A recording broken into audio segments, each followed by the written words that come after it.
Hi, my name is Joe Jackson. I'm an interviewer and a broadcaster. And what you're about to hear is one of the 1,400 interviews I did for publications such as the Irish Times, Sunday Independent, Hot Press Magazine, and for RTE Radio 1. How do I know that there are 1,400 interviews exactly?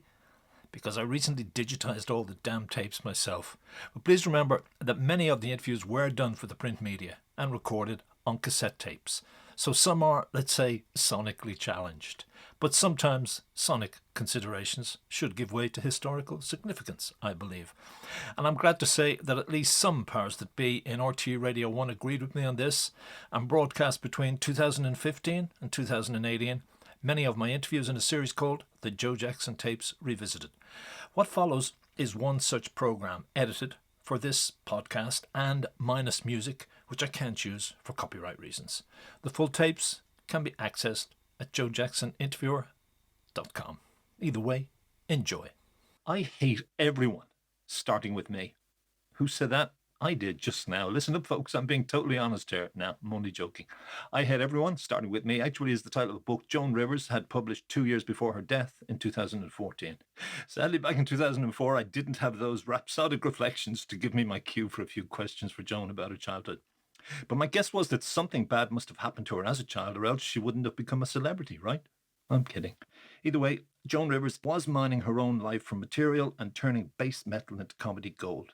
During our interview, I did discover that Rivers, who was born Joan Alexandra Malinsky in Brooklyn, New York in 1933, actually thought of herself as fat, ugly, and felt socially ostracized as a child. The interview, which was for the Sunday Independent, took place in Joan's hotel room in London in advance of her upcoming gig in Dublin. By the way, I tended to kick off Sindo interviews with what I perceived to be an epiphany someone had, or a major turning point in their life, sometimes out of a dark experience. I did so, hoping to pass on to readers a message of hope or illumination. But before the interview proper began, I said something to Joan about the Irish sense of humour, and about the wife of someone I'd interviewed who said something kind about her.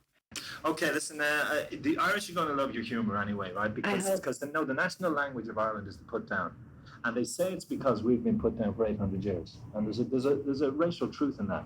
That the British have been putting us down and telling us we're thick gum beans. Right. So now, before anyone can say anything, we say it. Right, that's the whole... Which I think is part of what your humour is. Exactly right. It's exactly what all humour is, of course. Yeah. Get you before you get me. Yeah, absolutely. So what I usually do in the article is I talk about, I'm not going to take you through your whole life, but I want some kind of chronology to it. And I'm going to focus on what I perceive to be a few big turning points in your life. Whatever's good for you is fine. Okay. I also met somebody last week, I don't know if you know him, Frank Delaney, an Irish author. He wrote The Celts, a PBS documentary. Yes. And his wife, Diane, now this could be he just name dropping, apparently knows friends of yours. And she said you're actually an incredibly friendly person and that there's no one better to their friends. Who's my friend and she knows? She did. Someone in New York. She's the head of a marketing agency. That's very sweet. That's lovely. It's a nice thing for her to say. Damn she right. said the Joan behind the image is not the Joan. Isn't that nice? That's a lovely thing to say. Yes. You know? So I'm believing her until you prove the opposite. Isn't she just? Okay. So I saw that a kind of turning point or epiphany for you was that time at 12. When you were telling stories and you realized they were not laughing at you. But why would they be laughing at you anyway? Well, I was probably the ugliest child in the school. A little fat, homely, not particularly outgoing child. So I was not the butt of all the jokes. Okay. But every child is the butt. Was this at home where you were telling that story to your daddy's friends? No, so my dad's friends on a fishing trip. Oh, was it? Okay. And my father took me, I was probably younger than 12. I was probably about 8, 9. And I realized they were all these doctors were enjoying the story. They were really laughing and having a very good evening. And can you remember what you were telling them? What were you spinning? No, something about my teacher, Miss Bethler. Okay. And I just remember that it was such a rush because I realized I am the focal point of this, and I'm controlling this whole thing. This is very nice. All right. Did you have a good punchline for that story? I must have. It's essential. I must have. But you did actually say, and I've seen you say that comedy is a medium for revenge. That's why I raised that point at the earlier. Oh, yes, absolutely, of course. Okay. Of course. Anyone does dirt to anyone in my family, to a friend, or to a cause or something, or to me. All right. You are so open. I never start first. Okay. but don't cross me. Okay. Well, it wasn't at 9 or 12. You No, but identified it was always that. no. The humor was always a buffer, as it is with everybody. Humor was Right. always the thing that you use to make something okay. All right. That Was you it a could live family? Well, you come from Russian background, Russian Yes, immigrant yeah. parents. Are they like Irish in that sense? Would they have that tendency? Is that's not so much Russian. retaliatory humor? It's Jewish. Jewish. And my Jewish father, humor. Okay. My father, obviously, yeah. Right. And is that part of the Jewish kind of? Oh, absolutely. Look at all the comedians. Absolutely. 2/3 of them. Absolutely. Not all of them, obviously, Yeah. but 2/3 certainly are Jewish. Yeah. And all that Jewish tradition, all that Shalom Aleichem stuff, and all that, it's all humor. So it's very like the Irish thing I was talking about. Getting back before they get at you. Getting back before they get at you, and making the joke before they can make the joke about you. Oh, and was that how your mom and dad would talk to you? Would they have started that thing of making you feel bad without knowing it? Oh no, just the opposite. My mother told my sister and I that we were the most beautiful things in the world. We got some shock when you suddenly come out for the first time in your prom dress, and everyone goes. No, my mother ruled us by doing the opposite, by seeing nothing wrong with us. Okay. Never correcting us. We were perfect. So it didn't prepare you for the world. Not and truth, because too much love can be as damaging as too little love. We were the stars of the universe. Okay. And then you're going to realize and say, you're not pretty, you're not this, you're not that, you're just a fat little pig. That's what my mother said. But now you have to stay the star of the universe. That's the pattern she set in place. That's what I've been striving for. Good damn you, man. How do you set me up on this track? But you mentioned there, and I know that when you heard Lenny Bruce, that the element of that realizing outrageousness, that it can be cleansing, that social element can be really. It's not outrageousness for outrageousness. Okay. It's out to make a point, and sometimes you have to shake people. All right.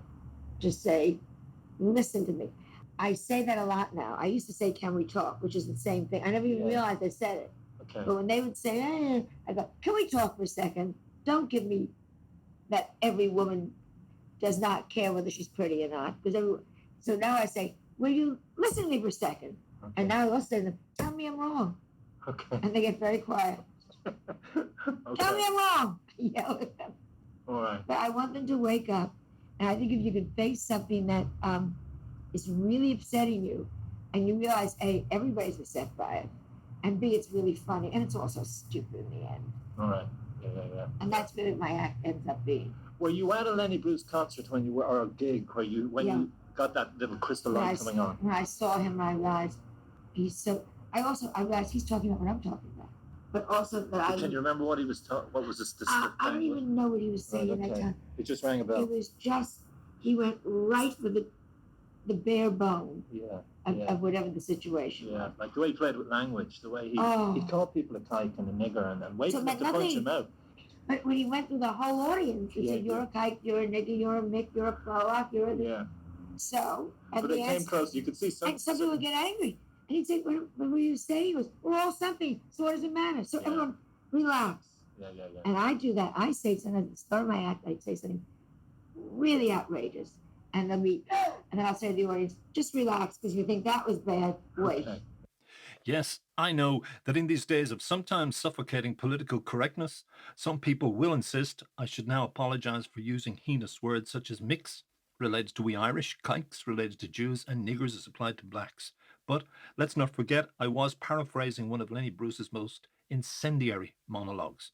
Besides, as a Mick, or a Paddy, myself, who like us all has been subjected to racial stereotyping, I find the tendency as offensive as anyone does. Apart from maybe President Trump. Oops. Moving quickly on, in this next section, the Carson Joan refers to is not Kit Carson the cowboy, it's talk show host Johnny Carson. When you left college, I believe you said somewhere, and no wonder Iago killed me, about a kind of production you appeared in. Yeah, well, that was New York accent, and you're playing a million. Didn't go down too well. But I figured, hey. But was that in college? You obviously hadn't identified comedy as your forte. You identified acting, had you? I still do. Oh, right, okay. Still, I think of myself as an actor. Oh, right, okay. I just did Nip Tuck. Do you get that now? Yeah, we do, yeah. I did the final episode. Oh, right, okay. And everyone thinks I'm doing it as myself, It's a straight acting job. All right, okay. And I All right. loved it because I sat with the actors and we talked acting. We talked techniques in between All right, breaks. okay. So I still think of myself as an actress. So that's what you were studying, or that's what you were I aiming was for aiming in college? Actress. And did your folks approve of that? Did they No. want that? No, they wouldn't. Why? My parents were first generation immigrants. Yeah. And that's all about bettering yourself and getting your children that good education. And your next generation will be even smarter and brighter. All right, yeah. And that's what my sister was the youngest, not the first, the youngest graduate of Columbia Law School. Okay. Woman. Okay. And were you meant to follow that then? Absolutely. All right, okay. Absolutely. And if I had come to them and said, and this is 1958, it was not, if I had come and said, I want to go on and become the world's best surgeon, or take 22 years of training, Dad, my father would have said, wonderful. Okay. And I came and said, I want to be an actress. No. These are not where we set our sights. No. But did they threaten to disown you or They anything? did. Okay. It was over a year when no one spoke, where Really? I lived in my car till I got a job. You had to cut out of it. Left home. All right. Was that an ultimatum? Did they say, Joan? They threw me out. Not through. I left. I don't know who threw, but it was a terrible scene. All right. And I stormed out in September, and did not come back to the following September. But did neither of your parents, and I've had the situation with my own dad, they then realised, I'm glad I raised a child that strong. You had that with your father. Stat, you know? That's nonsense. Yeah, I know. Yeah, but I'm saying I can understand a parent saying, well, you want to be a writer. You'll get a job and you'll write at night. Later. Yeah. But is your dad alive? No, he died. But did he live to see you No. successful? No. No. That's a killer. Well, he died in a situation not unlike your own. He was ridiculous, but we'll get to that. That's a bit heavy to into. But that, so we never reconciled, which is a we never reconciled suicide. No, you don't. We never reconciled loss either. But did you reconcile with your folks? Yes, and they lived to see me. That's why I asked you. Lived to see me successful. You know who else parent didn't see him successful? Elvis Presley's mother. You would ask him, he would cry. That's true. Yeah. See, here I go. Yeah. I asked you about your dad. You know who else did? Richard Harris. I interviewed Richard just before he died, and he wept for his father. He said, my father never saw me even do Mutiny on the Bounty. So it's terrible, you know? The ache stays. Yeah. Gee, the day you die. Yeah. But after you then, even in the first year where you finally, did you make up with them then, even tentatively? Yes. Right. Because by the time I came back, we had a truce, and they said, all right, we'll give you 6 months. And to establish yourself? To at least get a job. Okay. Which it didn't work, but it became slowly, they finally came around, and then they lived to see me successful. And then not only success, but really taking over the Carson show. They both lived long enough to really see. And my mother used to say, all I worry about, are you married? No. Do you have children? No. Oh, because all you worry about is, we should be all right. We should be able to take care of ourselves. That becomes your next. Yeah. That's your next thing. And my mother finally turned to me right slowly before she died, and she said to me, I don't worry about you. Oh, great. I don't worry about you anymore. Okay. And so that was very gratifying. But did you also married straight out of college very early? Yeah. And you said I do, but I didn't. Yeah. Was that to placate them? Because that was into money, wasn't it? Yes. And status. And status, and what you did. And what all my friends He was the did. vice president. They owned a huge chain of stores, right. which since went under, but he took over. She says smiling. Of course, you identified that immediately, didn't you? But were you a romantic at that stage, or did you? Was it like an Irish set marriage? It was romantic enough. Okay. But it was also, that's what you did. You graduated, and every friend got married. Okay. All the girls got married. That was what you did. And where was this? Did you put your dreams on hold then? Did you say, I'll give up then? I didn't go to the theater. All right. The whole time I was married, I would not go to the theater. All right. I just cut it out of my life. Was that before you? That was obviously after you told the folks you were going to theater. I did that all right. Then I went home to live at the end of the marriage for 6 months. Yeah. And that's what I said to them. I've done what you're supposed to do. It doesn't work. I see. Right, okay. So now I want to do what I want to do. And that's when they said, are you out of your mind? All right. No. But did the breakup of the marriage wound you romantically? Oh, no. It was like going to the electric chair, and the warden calls you at the last minute and says, she can live. those gates. Oh no, I didn't know why I was married. All right. I stood at my wedding in my white dress, and I said to my cousin who I was very close to, "Can you believe this? All right. Can you Okay. believe this?" And but So it was kind of ill-fated from the start. yeah. Oh yeah.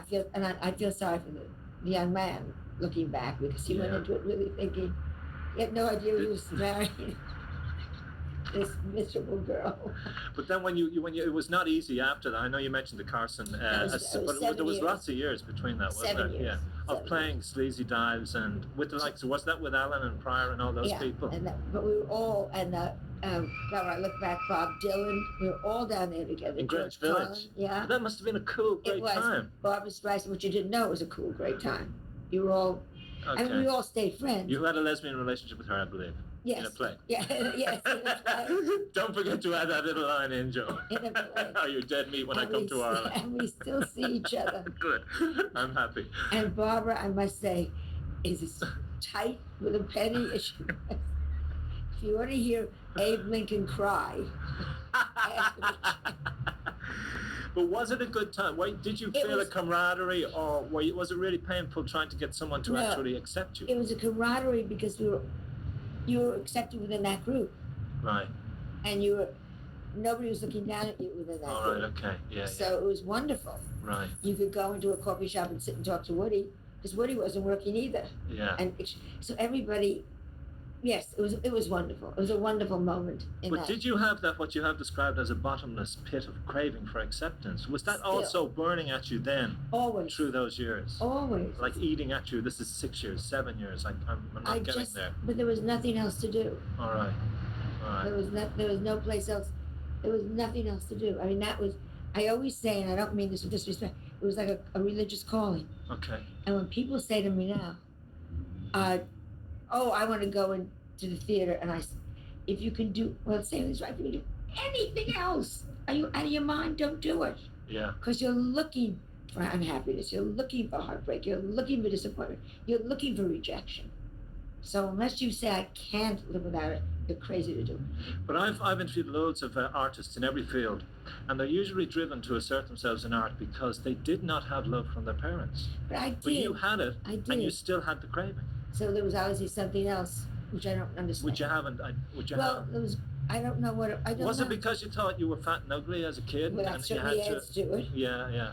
There was always tremendous money problems in the house. Oh, yeah, okay. Because we lived higher than, You're the allowance, you couldn't which afford. but that's no big deal. Everybody does that. Yeah.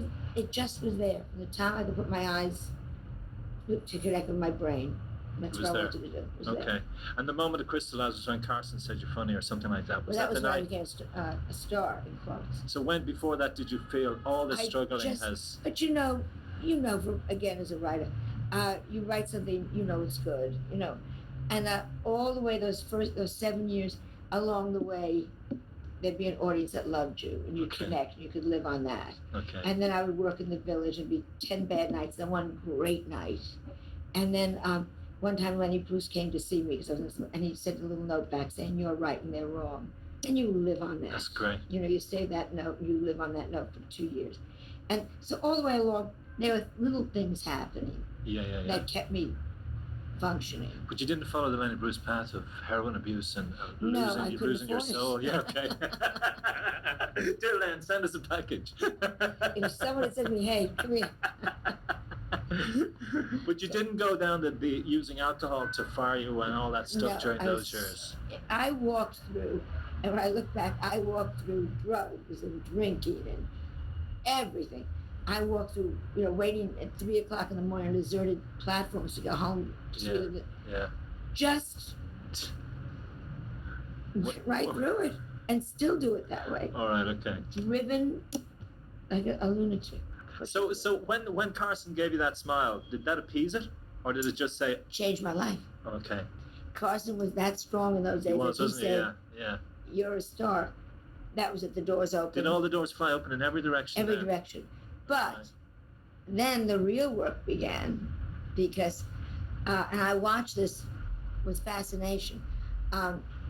You can go on a show and be funny once. It's not the first time, and it's not the second time. It's the third time you go on that you're funny, and it's the 10th time you go on that you're funny, to establish yourself. Yeah.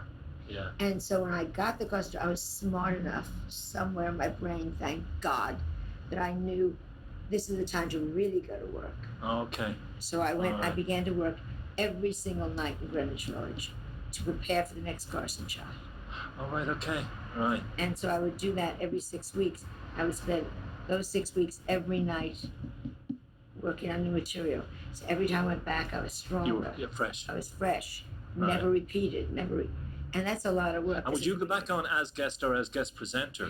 Guest for a long time. And then guest presenter And at a then later guest presenter. stage. And the first woman guest presenter, and then the first guest host whenever he went away, and that went on for 8 years. That must have been a wonderful time, though. You must have felt, good God, look at. No, because nothing's ever been. All right. I've never stopped to look. When I was guest presenter, they wouldn't give you any guests, so you had to go out and get your own guests. So Calling old friends from the village. you were calling and you were begging, and then you'd say to them, "How about?" And they'd say no. Okay. I brought Elton John on, took a Right. big fight the first time. Brought Cher on, took a big fight. I brought Lily on, Lily Tomlin, took Yeah. a big fight. And then when they do well, they turn him over to Johnny. You couldn't get him anyhow. Okay, here I wish I could play, but I can't because I don't have a clip of Joan performing in Greenwich Village during what at least to me seemed like glory days. Think about it. Getting an inspiring note from Lenny Bruce, gigging in the same late night coffee bars as Bob Dylan, let's skip the idea of chatting with Woody Allen, and having a lesbian love affair with Streisand on stage. I love the way in the next clip, Joan Rivers, a romantic realist or realistic romantic, corrects me when I say she was deeply in love. She tells me it was deeply in like with one particular husband. The first lucky man was James Sanger, whom Joan married in 1955, a marriage that was annulled later that same year. And the second was Edgar Rosenberg, whom Rivers married in 1965. Tellingly, she skims over the name of one and doesn't mention the other by name. You also married around that time, didn't you? I married my husband, yes, right away. Very soon after your things fell into place, Yeah. career-wise, your I got heart married. fell back into place. Yeah. And yeah. also, I assume you were deeply in love from the start.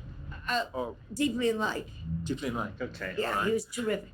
All right. It was a very good marriage. And when did it grow from deeply in like to one Well, presumes it or worked hopes? 21 years. Okay, so in the So it 20th worked. year it hit love, did it? He was perfect. He was a terrific husband. We had a great time together. It was a great time. And he was a producer in TV? He was a Is that how you producer. met him? Yeah. Was it like backstage at He some was Johnny TV Carson's show? friend. Oh, was he? All and right. he said to Johnny, I have a script that he was very good friend with Peter Sellers. Right. And he said, Peter and I have a script. Who do you know can punch it up? And Johnny Like said, to write it. rewrite it. Oh yeah, okay. Punch all it right. up. Is Yeah, an yeah, American yeah, flesh. yeah. Who can make it funny and Right, make it brighter? right. It needs a rewrite. And Carson said, well, this girl, I came on as a writer the first time, not a Right. comedian. There's this really funny comedian that was just on the show, comedian writer. Maybe she would do it. And Okay. he called me, and that's how we met. Okay. Did he ask? How quickly did he ask you out? When he saw you got writing? married in 4 days. What? 4 days. 4 days after you met? Yeah. Good God, that's Yeah. fantastic. Yeah. That was because your writing was so impressive, was That's it? what it was. That was a whirlwind Yeah, romance. that was a poor man. Yes, that was a romance. But it also, over those years before things changed, you had tons of stuff going on in your life. There was loads of career successes, opportunities. You must have felt at this stage, I have a great husband. I now have a daughter, Melissa, and I'm doing all these different, I'm acting, I'm writing. You must have felt, this is it now, I have it all. Never. Not even then. It's okay. a business that you don't have it all. Okay. For everything they see that works, All right. there are 24 failures that don't work. Okay. Even now, I mean, especially now, when I'm in such a high at the moment in my career, there are so many things that are falling apart, but then something else comes up. Okay. So you never, it's not like the kind of 9-to-5 job where there's the security of There's no security. in this business. No Right. security. See, people assume, and people who are struggling in the music business I know in Ireland, or actors, are assuming once I get to a level, it will all be easy flowing. No, it not only won't be easy flowing, there'll be more pitfalls, plus there are other people below you trying to pull you down. Absolutely. Yeah. It's a, Chop at your heels. yeah. Yeah. But the joy is when you're on stage. Yeah. The joy is the execution of it. Yeah. I know it sounds so corny, Not just. but that is truly, to go out 10 days and perform for audiences is so wonderful. To write something is so wonderful. It's all about the execution of something. Yeah. Doing it, being allowed to do something. But you are the person who knows yourself when it's wonderful. You Yeah. don't have to wait till someone else says, Joan, this is great. No. Well, but I know it's wonderful just to be able to do it. Yeah. Oh, the execution of it. Ah. Yeah, right, okay. Yeah. So things then turned around, obviously. Had Yeah. they turned around, my partner saw you on television talking about your husband's death, and Ireland has a huge rate of suicide, particularly young men. Oh. We've the highest rate of young men suicide in Europe, which nobody talks about. Why? Nobody knows. The west of Ireland, those barren areas, there are young men found dead every week. So it's kind of like, I'm very aware we're talking to 1 million people, and anything you can say that might help them, I would appreciate, and I'm sure they would appreciate. So Yeah. what was it? Was it because my reading of it is that you lost a show, and he as producer lost a show? You had a heart attack? He had a heart attack Right. that sent him into tremendous depression. Okay. And Was this because he was working too hard? Was it to go And too frantically? God knows what he was eating. Oh yeah. Okay. And God knows what the DNA was. Okay. It All was right. 17 How years. old was he? He was 51, Okay. Very young. very young. Okay. And he had this terrible heart attack, and then they put him on all the wrong medicine. They had him putting on Halcyon, which they've taken off, which depresses you. Okay. And then we had started our own show, and he was fighting with Rupert Murdoch. Rupert Murdoch. Rupert Murdoch, really? Okay. who owned Fox Television. What was the show? Show was a late night show called That Show with Joan Rivers. Okay. And my husband thought he was going to beat, you don't beat Rupert Murdoch, and you just don't. And we were 50-50 partners, but they signed the check. And what I learned is whoever signs the check is your boss.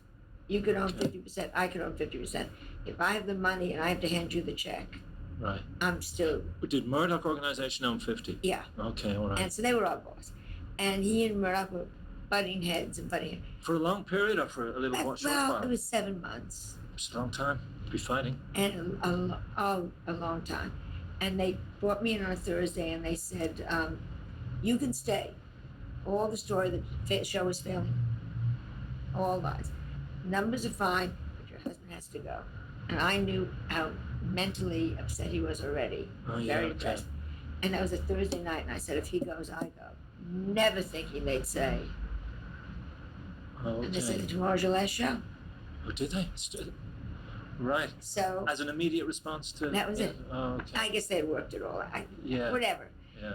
Never thinking I would say that. Yeah. Goodbye. Okay.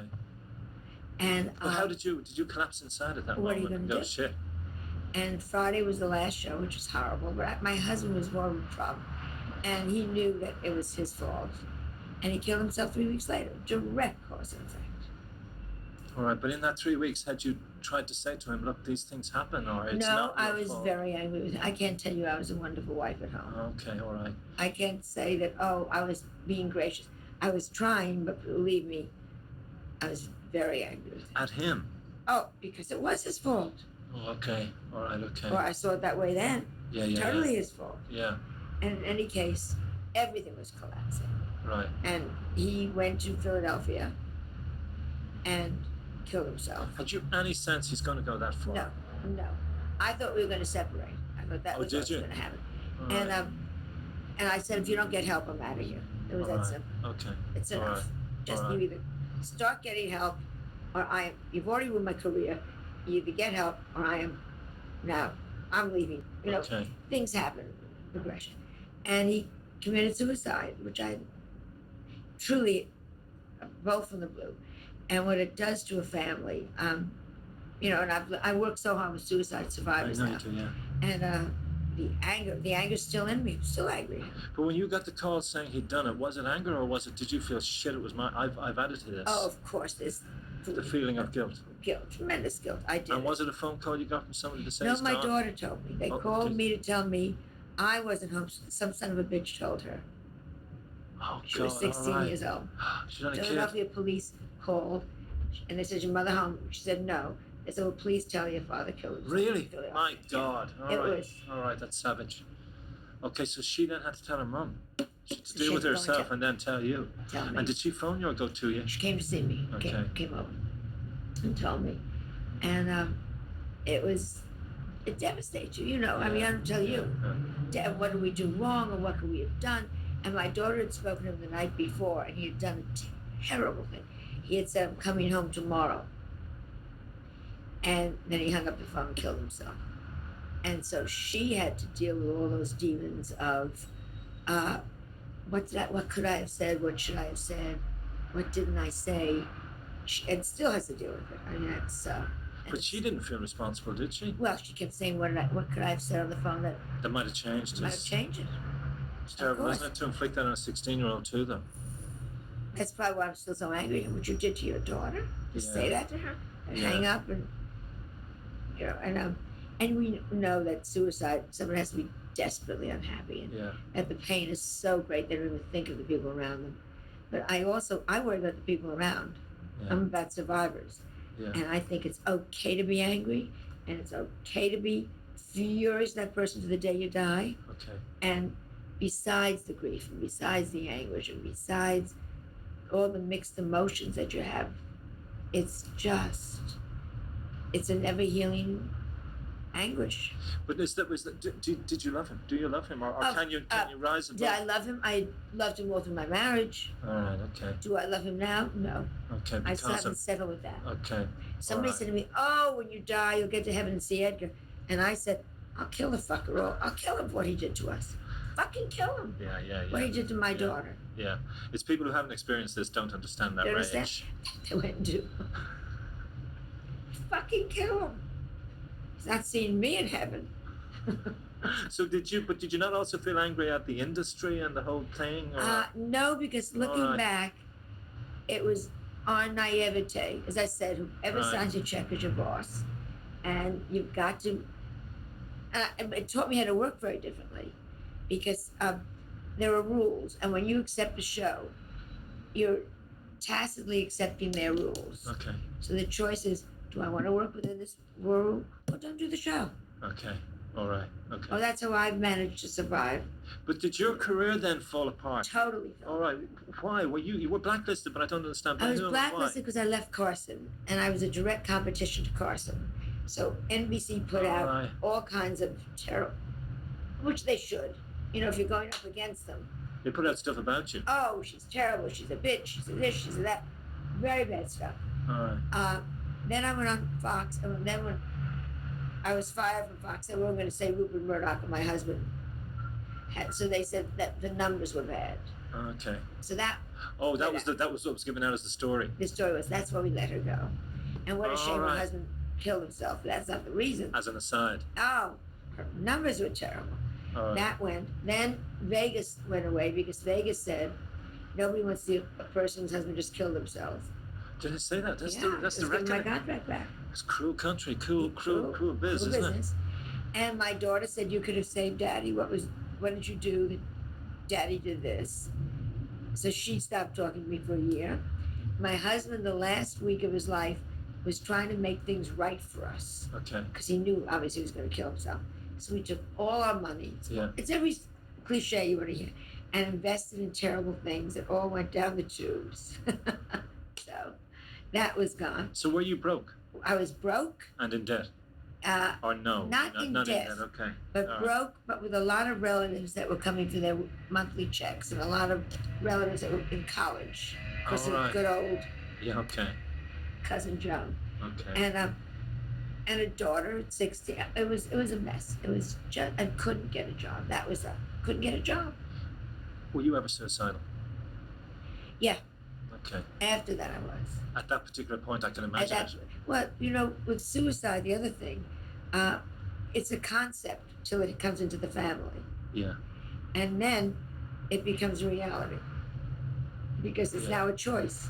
Yeah. Now you say, oh, they committed suicide. It means nothing. Oh, they had tuberculosis. It means nothing. But if somebody in your family actually committed suicide, it's now, oh, I can do this, or I can commit suicide. Yeah. All right. It's a viable thing. And there was one point that my life was so low. And I literally took a gun out. And I was sitting there, here I go. And I had this little dog, this little muddy dog, Spike, who just died, this one.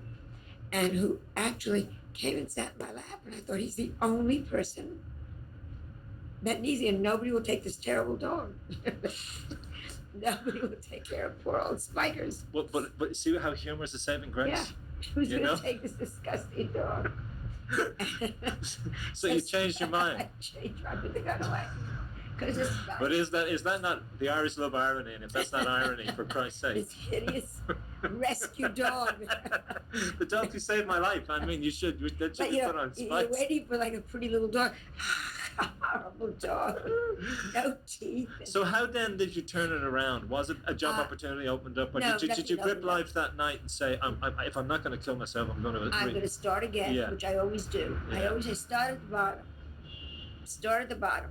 And I went back and started working in little tiny clubs Okay. and started building. That must have been difficult, though. I mean, so I know it's a sentence, but it must have been really. Oh, when you've been playing to 5,000 Yeah. people and you're now saying thank you to somebody for letting you go in a club in Toronto that holds 80, Yeah. and the audience Yeah. isn't Okay. that thrilled to see you either. You Yeah. know, Okay. what the hell's she doing here? You have to really reach inside yourself, don't you? You have to really say, I got to do something. Yeah. Here. Gotta So, move. like it's funny how we tap in our resources we didn't know we had. And it was also about my daughter, because I didn't want my daughter to just have two parents that collapsed and gave Oh in. yeah. Okay. And Right. it was really about saying to her, this is life, and you buck it, and you move, which is another big, you move forward. You do not get stuck in where you are, in the morass of where you are. You Right. move your body forward. It's like coming out of mud. You move your body forward. It's like the Irish coming out of the bog. Yeah. And look what we're doing now. Yeah. Because best actors, best writers, it's Best everything. You know, but And- part of that is our psychology is coming out of the bog and But coming out it's of the about mud. time you have the avid players for how long? Absolutely. Sure, no, Casey Yeah. gave you the stuff. He did, years ago. yeah. But no, that did gives a raised confidence. Yeah. You know, to see, hey, we're doing the world stage. Yeah. And that's all part of what it is. Yeah. So how long did that kind of upward spiral take then? Oh, a good 10 years to really get back All right. to where, and then again, everything crashed around me, but much less. And then I pulled myself up. What again. was the second crash? Second crash was the ageism factor started to come in. All right. I lost my daytime talk show because they wanted somebody younger. Okay. My business, my jewelry business, which is on QVC Scene in Ireland, Yeah. I decided to take it public, and the guy that took it public from me absconded with $37 million All right. Okay. and the rights to my name and likeness in any capacity. He took the Well, rights. I'd signed everything. Oh, really? You're gonna All make right, me okay. rich. Okay. Sign here. Okay. And so I had to get my name back and my likeness back and pay off a debt, which I'm still paying off, $37 million, which is hilarious. Absolutely. But it's being paid off, and start kind of again. And then the uphill fight now with this whole age thing, which is Yeah. right there in your face in our business.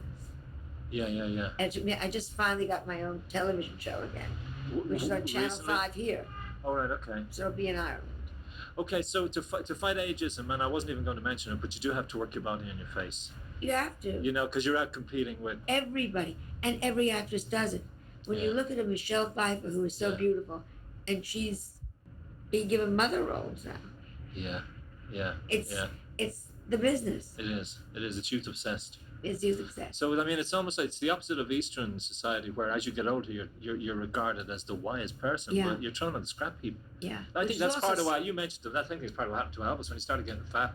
He started saying, "I'm not the sex symbol I used to be. I And might as he well just go wasn't. and die." He wasn't, you know. And if you're only relying on sex, All right.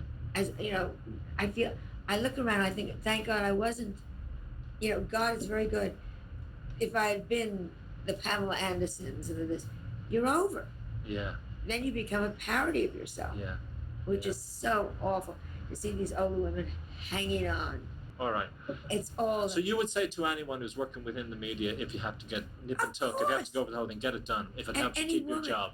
And not only get you, it makes you feel it's not about what others look at. It makes you feel better. Okay. And Yeah. that's to a man or to a woman. Yeah. If you hate your nose, then work 3 jobs and fix your nose. Okay.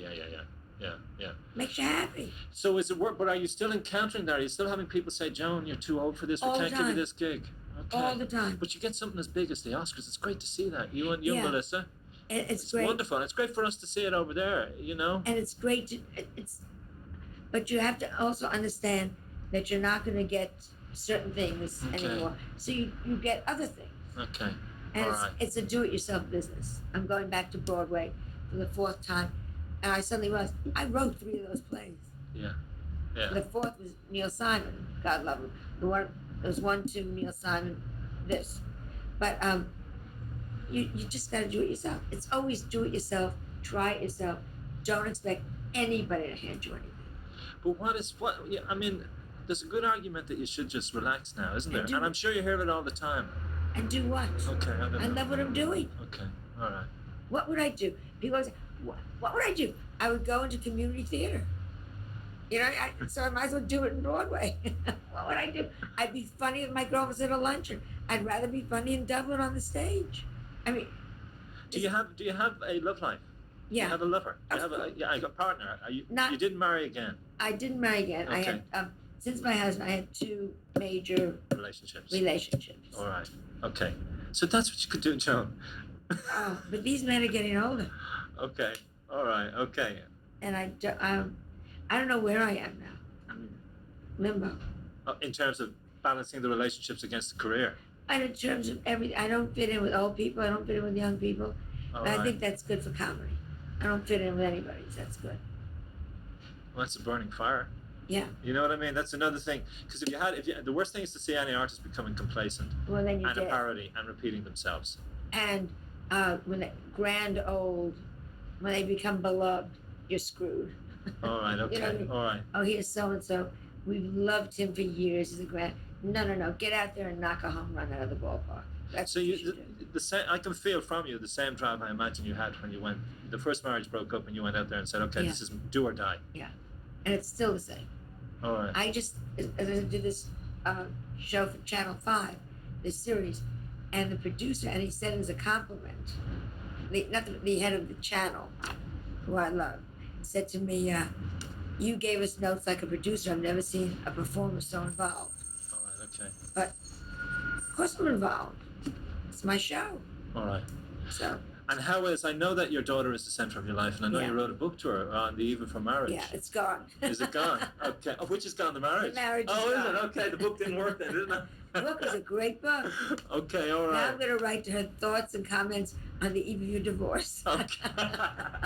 But you and she, I am obviously Very- all echoes of shadows and tensions are all gone. I Oh imagine. no, I don't think that'll ever go. I Oh, think okay.